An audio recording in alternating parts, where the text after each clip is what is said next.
Hello and welcome to Unlock Your Vitality with Magali on a Journey. I'm your host, Magali Matthew. Here we cover all things vitality, that is living full of energy. From gut health to spirituality, nutrition to movement, we peel back the layers and unlock ways to heal and feel our best selves, one conscious habit at a time. Stick around, let's dive on in. I'm so excited you're here. Hello, everybody, and welcome to another episode of the show. I'm so excited about this week's guest. We have my dearest, Sara Broyles, who's a certified yoga instructor, a distance runner, a writer, a communications consultant. She's a Bay Area native who now calls LA home. Sara's passionate about all things wellness and fitness and helping herself and others find balance. She's also a very dear friend. Hi, Sara, and welcome to the show. Hi, Magali. So good to be here. Thank you for having me. So excited to have this chat. So I want to start a little bit about how we know each other. We have had similar journeys in terms of fitness and yoga, and we'll get into that. But we originally met at a Lululemon event, 2016. Was it 2016? I think so. Right? Yeah. Where we were there with my old company, Atlas Go. And yeah, that's how we got together, started running in a running group, and then became friends ever since. Yeah, I remember that day pretty clearly. I was going to Lululemon over on Grant Avenue in San Francisco after work one day for their weekly run club, and you guys were tabling.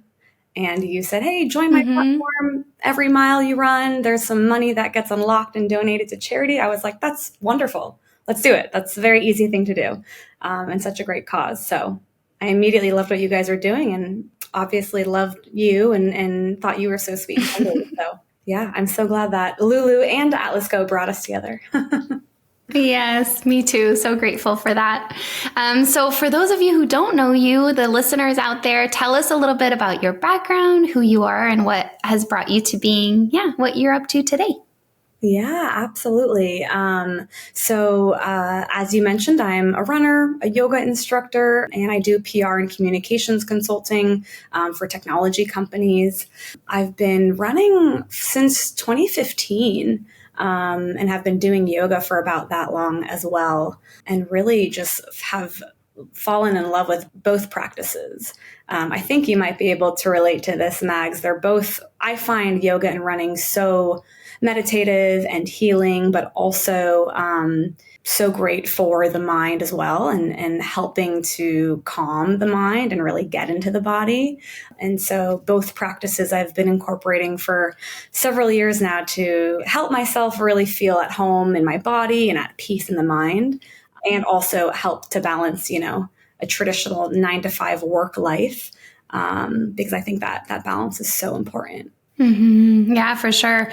I also would say that they're really complementary, like the running being so, obviously a more intense, at least for me, cardio and sweaty, as opposed to what my yoga practice is today, which is much more slow and relaxed and balancing, that yin and yang, and really using the running more as the heat versus the yoga as a way to, cool down. And I know that your yoga practice has also shifted. I think when I met you, you were doing core power, right?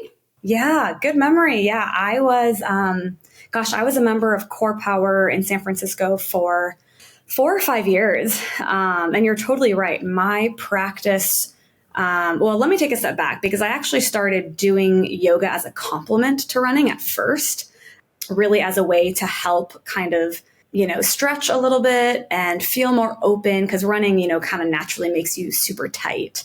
And so I wanted to find a good complement to that, as you mentioned. And so I started doing yoga, and then I was like, wait, I love this practice. This is amazing. I feel like I'm getting stronger. Not only am I, feeling more open and becoming more flexible, but also gaining quite a bit of strength.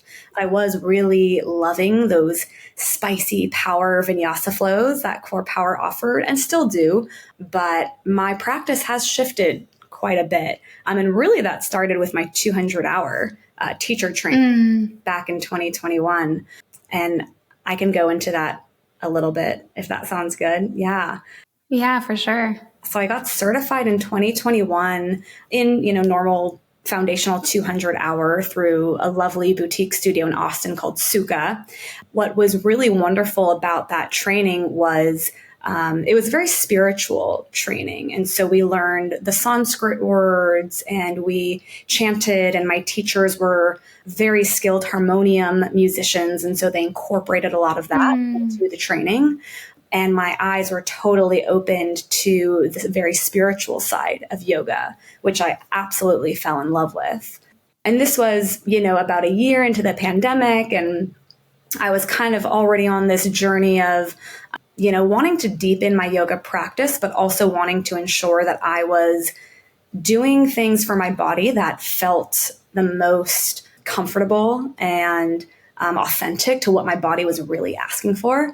So I was on this journey to really, find practices or even hone into practices that were feeling the most right for me in that time. And so the spiritual yoga from Sukha and learning how to teach was amazing. And I kind of took a mini break from running during that time. I was living in Austin and it was too hot to run, in my opinion. Really getting into yoga and loving it. And then when I moved back to San Francisco, I was kind of torn about my yoga practice and what I wanted it to be and what I wanted to offer as a new teacher. And so I now today I do teach a power vinyasa flow, which I do enjoy teaching, but I've also enjoyed teaching really restorative, more slow, gentle yin flows as well, which is mostly what I practice at home. Yeah, that's beautiful. And I think you can teach a powerful, intense vinyasa while still incorporating the spirituality aspect into it, right? Yes. So that's really beautiful that you got that in your teacher training so that you can incorporate it in different aspects. And I find I practice a lot at Love Story. There is one here in Larkspur. I'm sure you've seen the one on Valencia in San Francisco. And so I do love, because they have a lot of that combination of it's a little bit warm. And so you have that heat component. It's definitely not like Bikram hot yoga, but it is a little warmed up. And it is pretty intense, like vinyasa. And there's the chanting. All the teachers have these beautiful singing voices that in vinyasa, I'm just I feel like I'm at a concert. It's so pretty. Yeah, and it's so calming to the heart. I don't know if you feel the same, like laying in shavasana or even sitting up and you're closing your eyes and you're chanting. It feels so good. And there's a lot of science that also backs up chanting is really good for the body. It feels good when you're really, using your voice to express and to make sound. It's so good for you and it feels so good. And when you actually know what the words mean and can really get behind the message, it's so fun. It's so fun. I love it. Yeah. Yeah. I love it too. And even at the beginning, I remember going to my first ever, I think it was back when it was still Yoga Tree in San Francisco pre-pandemic. I remember going to one of the classes where there was chanting. And it was also before doing a yoga teacher training. So I was very new to all of this and I was so intimidated by it. Yeah. But then I was like, okay, I just need to try to say what I'm understanding and hearing. And I found that even at that stage, when I didn't fully understand what it was meaning, just the power of doing it together, I think was just so, it felt so healing. Yeah. Yeah. There's something really special about chanting in community and feeling the vibrations and the reverberations in the room. And yeah, I think it's one of the most healing things that you can do with other people. So I love that you got to experience that and have enjoyed it as well.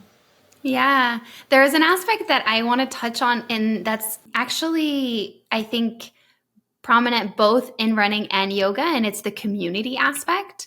We met in, even though they're very, I think, individual practices, we met in thanks to obviously a running club. There can be a huge community component, because you've done the race. I just finished the Napa to Sonoma half marathon. Yay. And that was just such again, beautiful power of seeing all of these people come together and doing it regardless of like how fast or slow people are going. Like everybody's just going together. And I know that you've done tons of halves. You've also ran marathons. Like talk to us about both, maybe from a running and yoga perspective, what that community aspect is about. Yes, that's such a good topic. And I just think that running is so much more fun when done in community. Running is hard. It's not an easy sport necessarily. And especially if you're in a training mode, you're training for a half or a full or a triathlon, whatever it is, to run with even one other person, I believe makes that run so much more enjoyable. You have not only just the accountability of someone running with you, and also, chit chat and catch up. And you both know that you're in it together and you're like doing this really hard thing together. And there's something really beautiful about that. I have sought out running clubs in every city that I've lived in. In San Francisco, I was part of the Lululemon clubs, Atlas Go, of course, Sports Basement, a handful others. And then now here in Los Angeles, where I live, I frequent a few down here, actually a Lululemon club in Pasadena, and then another one that's at a local brewery here in Pasadena. And it's just so much fun because you're with other like-minded people that want to run and be healthy, maintain, a good level of fitness, but also, are really enjoyable humans to be around, frankly. And even those that are maybe a little bit more intense or maybe a bit faster, still they're so fun. And it's great to know that you're all in it together. I think that's the best part. Yeah, for sure. I love that. I really like that you talked about the accountability piece because it can be so helpful. I remember training, I think my first half was 2016. And especially for the first one, it was so important to train with others because it can also be really scary. Like you don't know exactly how the race is going to go down. And then if you're able to train with somebody that then you do the race with, it's even if you don't run the whole thing together, but I find that community aspect beautiful. And I feel like post-COVID, a lot of people are looking for community. And I find that, running clubs and things like that can be a really good way. I think also yoga and a yoga studio can be a great way. I find that it's a little bit harder maybe because when you arrive in a yoga class, like if you don't know anybody, it can be super intimidating. Yeah. But I wonder if you found community through yoga. Yeah, that's a good question. I agree with you. It can be a little tricky within the yoga studio setting sometimes. I have found that just hanging out after class, chatting with the teacher is super fun. I've met a lot of yoga teachers who have turned friends just by doing that. And then here in LA, I have sought out a lot of the boutique studios. I don't go to Core Power as much anymore. I really love the independently owned kind of boutique mom and pop owned shops that are all over LA. There's so many amazing yoga studios in LA. And I think just putting yourself out there is really important. And saying hello to the person next to you when you put your mat down before the class starts. I also love it when yoga teachers open their class saying, if you don't know the person next to you, say hi and introduce yourself. I try and do that with all of my classes when I remember. It's such a good way to just make an acquaintance, before you start flowing together. And I have found that in doing that, I've met some really cool people. And I've actually done an 80-hour training at one of my studios here in LA called One Down Dog. I did that training last fall, which was actually diving deeper into subtle body pranayama and chanting, which I love, of course, as we just mentioned. And so that was wonderful, just from taking classes and meeting teachers and really enjoying the folks that I met. There's lots of communities out there to be part of. And I think that putting yourself out there is a really important, good first step to forming those communities. Yeah, for sure. Let's get a little deeper into the things and the learnings that you've had from yoga. So you obviously learned yoga first from Core Power and then went into, this more spiritual path. What did you have to unlearn about yoga? Like, what are some of the things that you, have also new things that you've learned that you have connected with deeper? I know you're also deeply connected, as you said, to like some of the smaller yoga studios. Talk to us a little bit about that. Yeah, I think that's a really good question. There has been so much unlearning since doing my teacher training and being on this kind of different spiritual path of yoga. I would say one of the biggest unlearnings is that yoga is not just asana. In fact, that's just one limb of the 8 limbs of yoga. I think in our Western world, yoga tends to be very asana focused, very movement posture focused, and it can be viewed as more of a workout rather than this spiritual practice that encompasses so much more than that. So that was the first big learning for me. Another big learning that kind of dovetails into that is the philosophical side of it and yoga's origins and the history and how it's this really beautiful ancient practice from thousands of years ago. There's so much fascinating history, learnings from the old ancient yogic texts. And so there's a lot to dive into there. And I'm slowly, chipping away at all of that and reading, the Yoga Sutras of Patanjali is on my bedside table and the Upanishads and all of these wonderful ancient texts. I think understanding yoga's history and where it comes from is super important as a teacher and as a practitioner, because I want to honor yoga's roots. I want to be a practitioner and a teacher that is really mindful of where did this practice come from? And am I using the words correctly and honoring, where this practice originated from? I feel like some studios miss that oftentimes. And I think it's really important to bring that in, especially if you're a teacher, to instruct your students and share and pay homage really to where it all came from. Yeah, I love that.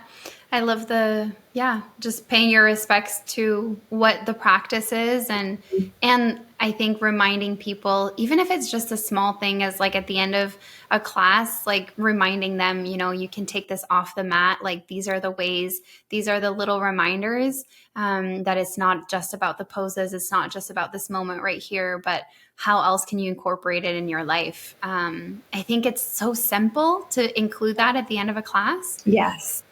And it's really, much more about what yoga is about. And I personally came to yoga very much, from 2 angles. One, the part of me that needed to take care and find myself again. I was really in a part of my life where I had very, very low confidence and self-esteem, and yoga helped me come back to that of like, I practice a lot of manifestation yoga, just like saying like, I am confident, I am here. Like, yes. And then it became a lot about the poses. Like I remember doing a headstand was just such a confidence building for me. Like, not from an aspect of like, look, everybody, this is what I'm doing, but just being like, oh my God, I can connect to the inner strength. And like, I have the core to like push myself up in that way.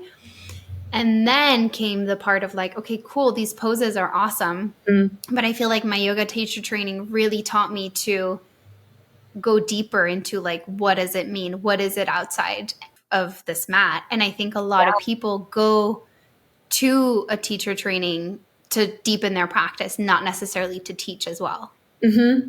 Yeah, totally. I love that. I love what you just said, Magali. Like you really had such a journey, and that's what yoga is. It is such a journey, and it's a lifelong process of just meeting yourself where you are and maybe unlocking, the strength and flexibility to do these really beautiful poses along the way, which is great. And also you're still going to continue further on. That isn't, the end of the journey. I don't know if the journey ever ends, actually, right? Yeah. It tells us that it doesn't. True. But being able to use the asana as a way to continue forward and to be reminded of how strong you are, and to be reminded of that really beautiful and strong connection of brain to body, mind to body, and how once those two are really kind of in tune with each other and aligned, awesome things can happen. Yeah, I love what you just said. I wonder if the way that you connected to yoga through your teacher training and took a little pause of running, like, did it change the way you came back to running? Yeah, definitely. I would say after I did my teacher training and was really in the yoga space for a while in 2021 and leaning into that and deepening that practice, when I ultimately came back to running, I found it to be at that point, or I really like consciously made it a more meditative practice for me. So what that looked like for me was I ditched the music and I really focused on my breath in all of my running. I started to kind of ditch music when I would do, run clubs and stuff because you're kind of chit chatting with folks, Yeah. people anyways. But for solo runs, I really allowed myself to just use the run as a form of moving meditation. And my mind just kind of now completely shuts off. I'm really not thinking about anything when I run. And it's kind of awesome because I can just run and have an awesome run and actually come back feeling refreshed and with a clear mind. And it's great. And like the running without music thing, I feel like has really just helped me to just focus on the run, even though, sometimes it's a little painful or a little warm outside. And those things bring me back to like, oh yeah, I'm running and I'm doing this hard thing. But I like not having the distraction of music because it allows the meditation to just flow more naturally. That's what I found, at least Yeah. for myself. Yeah. That's beautiful. I definitely still, for some runs, for the longer ones, definitely still like have music or listen. I actually listen to podcasts a lot Okay. while I'm running as like a thing. But I love what you're saying of using it as a moving meditation. That's so beautiful.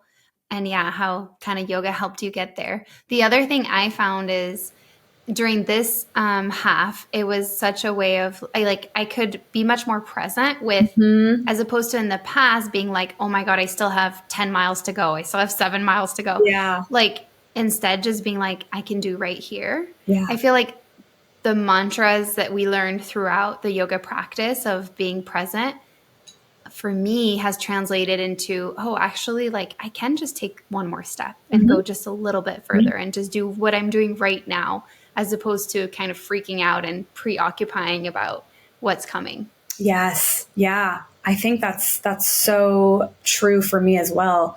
Feeling the presence in the run. It's kind of incredible, really. I think the power of running to allow the mind to just shut off and your body's just doing the work and going through with it. And yeah, it feels so good too when you come back and you're like, "Oh, I just did that in that heat and that length." And yeah, it's just something to be super proud of. Yeah, for sure. So speaking of things to be proud of, you've had some challenges lately with running, but you're also training currently Yes. for a big race. Tell us about that. Yeah. I'm super excited to be running the Berlin Marathon this year. Woohoo! Yes, I'm so excited. It's at the end of September. It was a race that I was supposed to do actually in 2020. Of course, it got canceled. And so I'm finally doing it this year. Very excited. It's been a long time coming. I had raised money through a charity called Back on My Feet, which helps alleviate homelessness, helps lift people out of homelessness, rather, through the power of running. And so really excited to be working with them on this. And yeah, honestly, it's been a bit of a trickier training cycle for me. This is my fifth marathon. And unfortunately, I was faced with something that a lot of women runners are told, which is that I had low iron. I had my annual physical with routine blood work back in early June, and was told that my ferritin and iron levels were, in quotes, dangerously low. And for context, the average sedentary American is usually between 40 and 50 for ferritin. And for athletes, it's usually 50 plus. 50 to 90 is like a pretty good range. I was 4 at the ferritin level. So just Oh my goodness. super, super low. And so my running coach, Spencer, who I love, he was shocked. He was like, how have you not fallen over yet? Like, how are you standing up? And I was like, I don't know. I mean, I actually feel okay, which was the weird thing. Like I felt fine, but my training just wasn't sticking.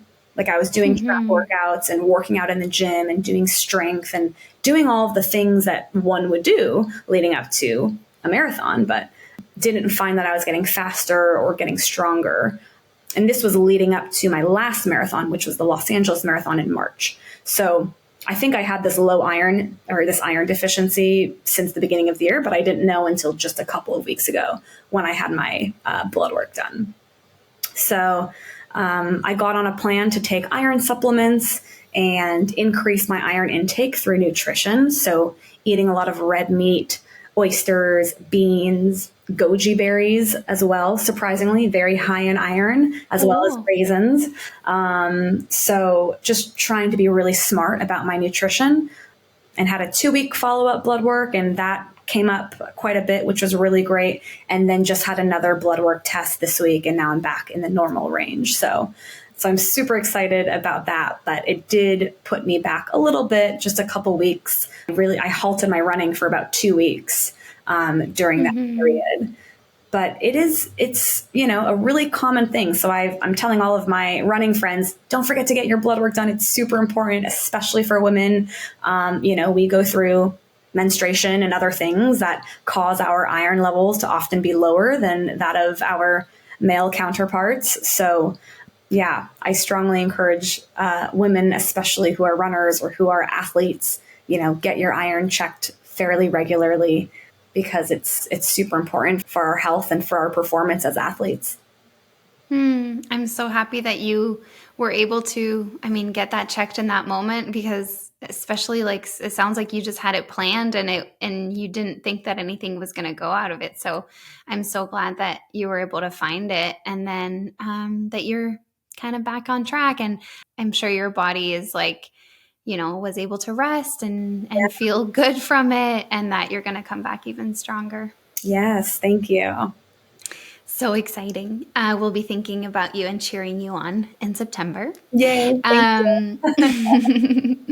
Another aspect of, we've talked about obviously a lot of things from a physical health. You just mentioned nutrition, and I know that holistic health is really kind of the things that you live by. But you've also incorporated a lot of things from a traditional Chinese medicine perspective, especially with the roots on your mom's side. Yeah. Can you talk to us about the different traditional Chinese medicine practices that you incorporate, how it helps you feel more connected also to the Chinese side of your heritage? Yeah, absolutely. So just for some context, my mom is from Hong Kong. She was born and raised there.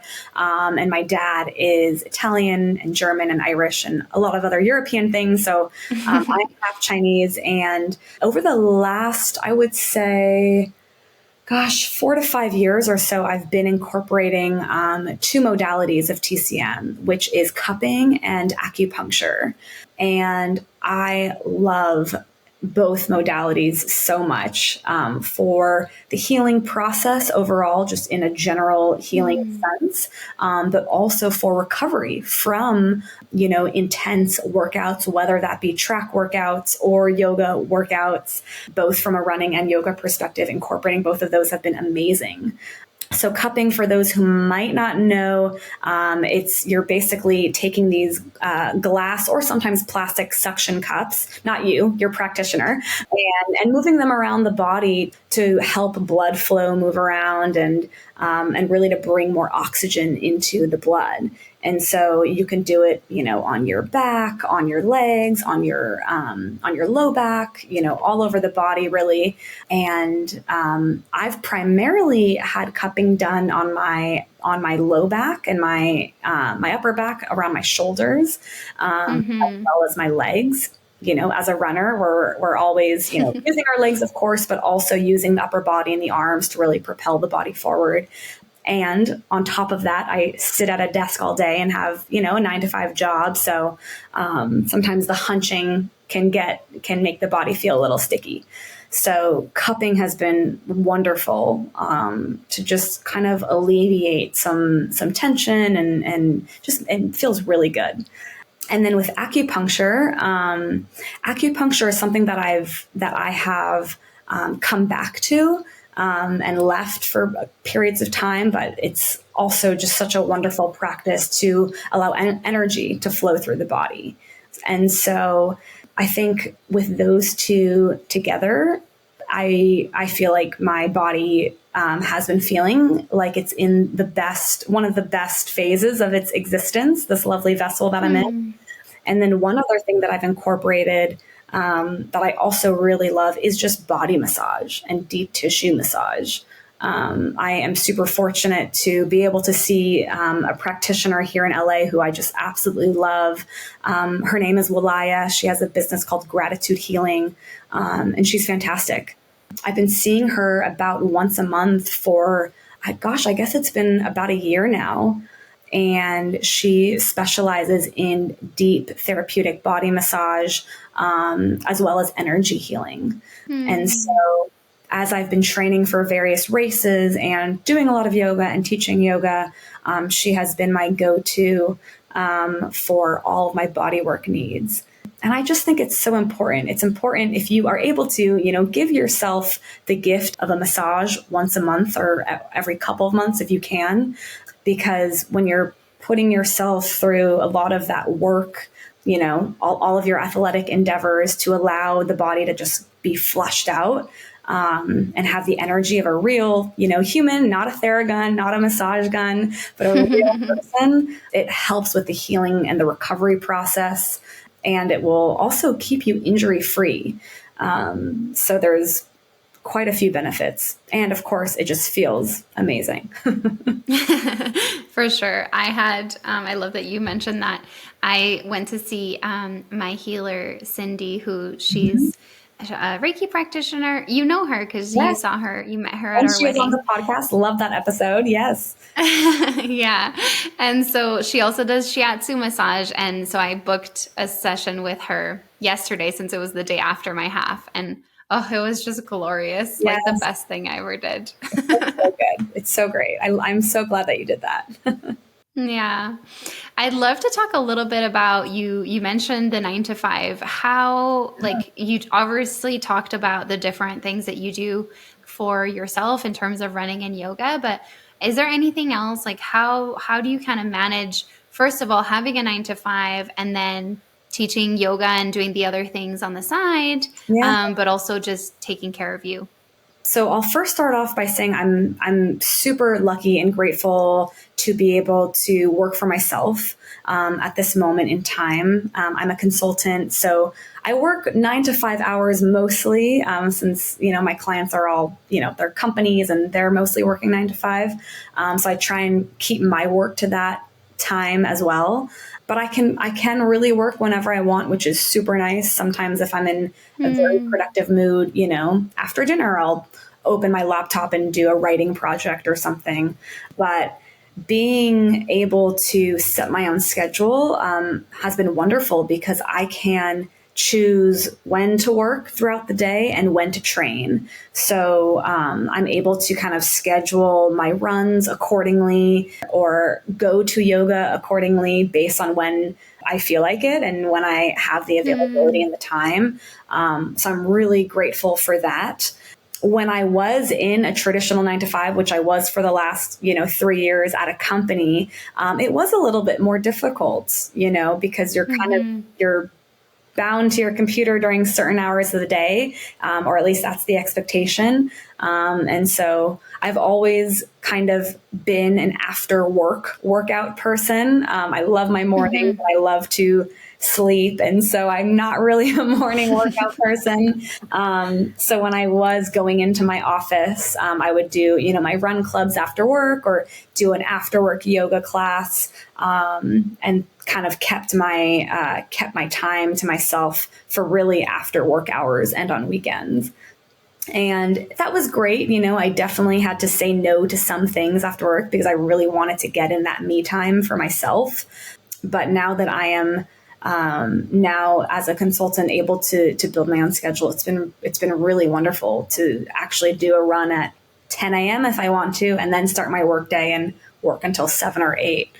Sometimes that just works better for me. And so that's been a huge blessing that I'm super grateful for.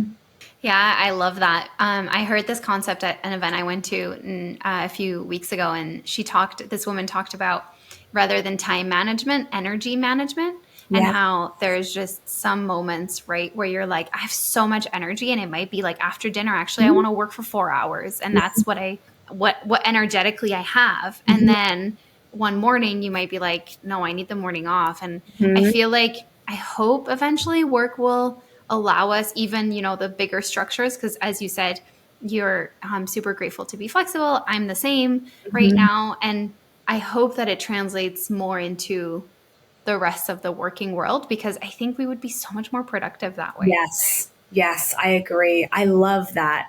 I love that switch of time management to energy management. I think that's so great. That's so true too, because some days, you feel more productive at certain hours, and that's actually another interesting topic. We can maybe save that for another day, but that there's a lot of interesting stuff around your cycle and doing your more creative or intensive work or writing or whatever work it is that you do during certain times of the month, and also shifting your workouts to the certain times of the month, whether they be more intensive or more mellow. There's a lot in there too that I think for women especially, it's so important to honor those feelings, those energy feelings, and maybe whether or not you tie it into your cycle, just being mindful of when you feel the most productive, and doing work or a run or a yoga session, kind of based on that, I think is really important. Yeah, I love that. For this last training, it was the first time that I really did that, because Mm-hmm. I hadn't done a race since 2019, and I learned so much more about just our cycle and hormones and how we're feeling in different moments in our cycle more recently, which is like, how did I learn this? Yeah.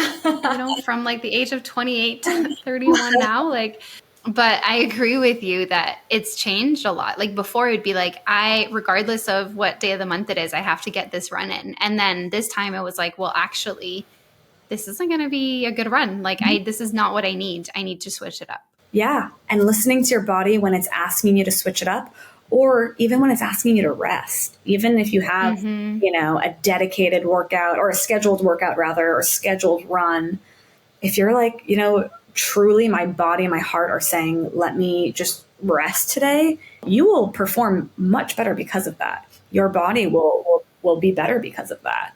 And I think it's so important to listen to your body, and honor each day, and take each day, as it comes. For sure. I love it. Sara, this has been such a beautiful conversation. I'm so excited to share it out with the world. Before we get into our rapid fire, tell us what you're excited about this year, and also where can people find you? We'll add all the links in the show notes too, but just if somebody's listening and they're kind of wanting to reach out. Yes, absolutely. Please reach out. I would love to connect with any listeners. I am just Sara Flows _ on Instagram. And things that I'm excited about this year, of course, the Berlin Marathon. It's coming up at the end of September. I'm really excited. I'm in the peak of my marathon training right now. And I also have a few upcoming yoga events that I'm super excited about. We didn't get to touch on this a ton during the episode, but something that I've done this year, I've been a little bit more plugged into the local herbalism community here in Los Angeles, and specifically became really wonderful friends with a woman named Rose, who has a group called Plant Friends. She is a certified California naturalist and herbalist and educator, and Cool. she leads people on plant walks through local parks here in LA, and shares knowledge about local flora and fauna and their medicinal uses, and how they can be harvested sustainably and ethically, and what they can be used for, whether that be food or medicine. And so we had an event in May where I taught a yoga class, and she led the group on a plant walk, and we have one more coming up this Saturday, July 22nd. So for any Los Angeles listeners, if you would like to join, that would be so fun. It's on my Instagram page. You can check out the link. We'll also have another one in August, and we're also planning a gentle yin yoga and medicinal tea series going into the fall. So please connect That's so on cool. Instagram. I'd love to chat with you folks. That sounds amazing. The combination of what you two have to offer sounds really, really exciting. Yeah, I'm super excited. It's been really fun. I love it. All right, let's get into the rapid fire. The first question is, how do you unlock your vitality these days? Oh, number one, rest. Rest when I need it, even if it's in the middle of the day, like laying on the couch for 20 minutes and just closing my eyes. Rest is so important. And I didn't really do it a lot in my 20s, really at all. And so now I'm giving myself the gift of rest. That's number one. Number two, I would say just honoring my body and whatever it's feeling in any moment, kind of dovetailing into the idea of rest, but, eating when I'm hungry and drinking lots of water and practicing, what feels good with intuitive movement when I get on my mat or when I'm, out on the trails or the road in a run, really trying to stay as in tune with my body as I can. I love that. Rest, so important. Yeah. The next one is, what are you saying no to these days? I am saying no to, it sounds so basic, but saying no to things that I truly don't want to do. I think so much of my early 20s into my all of my 20s, really, I would say yes to going to events or things or, hanging out with whoever, even if I didn't really feel like I didn't really want to in that moment, I was really tired or whatever the reason. But I didn't want to upset that person or I didn't want to let anyone down or disappoint anyone. And so I'm in this season of life where if it's not a really resounding yes, then it's a no. And that's actually more things than I thought as of late.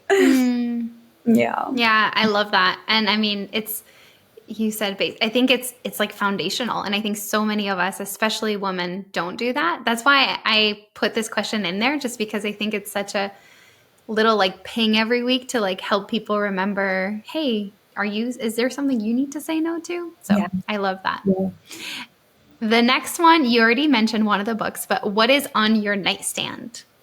Ooh, yes. So I have the Yoga Sutras of Patanjali, as I mentioned. I also have Braiding Sweetgrass by Robin Wall Kimmerer. I love that book. I've read that book a handful of times, and I just love it so much. I think it's beautiful. So oftentimes I'll just open it up and read a couple pages.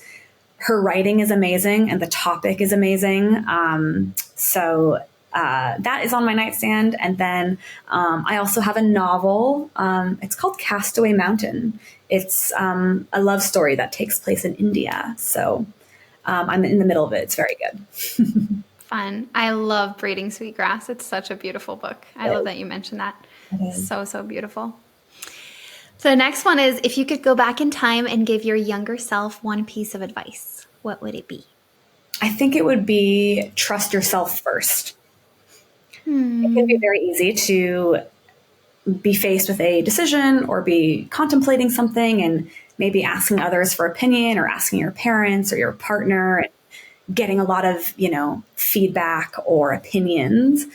But most often, more often than not, you know the answer or you have the power in you to uncover the answer within you. You most of the time will know it deep down. Sometimes it might just take some meditation, some sitting or laying and allowing the voices to quiet to hear what it is that your body or your mind is trying to say. And I would say, trust that voice. It is always, always right, and it will never lead you astray. That was so beautiful. I love that. Thank you. The last one is, you talked about tons of things you already do, but what's one healthy habit that is a part of your daily routine that makes a big difference to your life? Getting sufficient sleep. I have been a night owl in the past. Much of my like teenage years into my 20s. I love to stay up late and like, watch a TV episode before going to bed. I don't do that anymore. At least my fiance and I have a thing, Monday through Thursday, we're not watching TV during the weekday, but or it's really Sunday to Thursday, Friday and Saturday are okay, so that we can have that hour back to just sleep and rest. I love that. Very particular about my minimum 7 hours, ideally 8. But if I get, 7 to 8 hours, I feel so good. And this is after, a decade of getting like 6-ish at most hours of sleep. And that has been huge. Yeah, I love that. That's awesome. Thank you so much for sharing. Thank you so much for being on this episode. It was beautiful to share this moment with you, and I can't wait for everybody to listen. Yes, thank you so much for having me. This was so fun. I can't believe it's over already. It went by so fast. I know, we could be here for hours. All right, guys, thanks for listening, and see you next week.